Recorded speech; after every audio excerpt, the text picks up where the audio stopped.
Ini lintah, dan dia sejenis cacing. Kita punya satu otak, sedangkan lintah punya 32. Dan sementara kita punya 32 gigi, lintah punya 125. Makanan mereka adalah darah. Malah sekarang, aku sedang memberinya makan siang. Selama di lenganku, dia akan isap darahku 5 kali dari bobot tubuhnya. Itu setara dengan aku memakan sapi kecil, lengkap dengan kuku dan tanduknya. Jadi dia rakus, menjijikan. Namun sebenarnya, dia dapat menyelamatkan nyawa manusia dengan mengisap darah kita. Agar bisa minum, dia menggigitku, dan kini air liurnya masuk ke pembuluh darahku, melepaskan zat kimia yang mengencerkan darahku supaya tidak menggumpal. Dan kemampuan inilah yang digunakan ahli bedah dalam kedokteran modern. Katakanlah, kalian memotong jari kalian. Ahli bedah dapat menyambung jari, tapi jika ada gumpalan darah di dalam jari yang mati itu, darah baru tidak bisa lewat dan jarinya lepas. Yang bisa dokter lakukan adalah menempelkan lintah ke ujung jari dan zat kimia yang memungkinkan darahku mengalir ke lintah, mengencerkan darah agar darah segar bisa mengalir ke jari yang disambung. Tidak ada mesin atau obat mahal yang bisa melakukan ini sebaik lintah.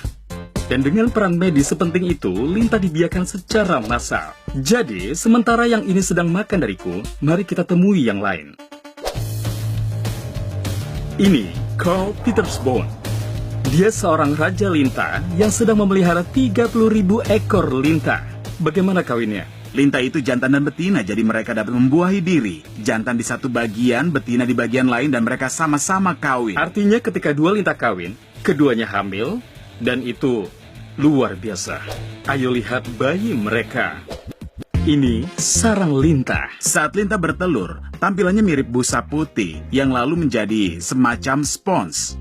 Jadi ini buatan para lintah, dan kita bisa lihat bagian kosong di atas juga lintah berada di dasarnya. Kita potong tutupnya. Ini penuh dengan lintah yang menggeliat. Ini seperti telur pasca terburuk di dunia, ya? Iya. Begitu kagumnya sampai aku lupa betapa menjijikannya ini. Aku juga lupa bahwa masih ada lintah besar yang makan dari lenganku. Apa yang terjadi setelah dia kenyang? Dia akan terjatuh. Lalu lubang yang dibuatnya akan terus mengalirkan darah selama 10 jam. 10 jam? Bagus, tidak ada yang bilang padaku. Andai saja aku tahu.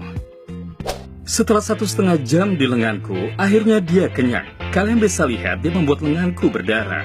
Ini saat dimana, jika jari kalian putus dan akan disambungkan kembali, zat kimia yang membuatku berdarah inilah yang memungkinkan pembuluh darah baru dan darah baru mengalir ke jari itu.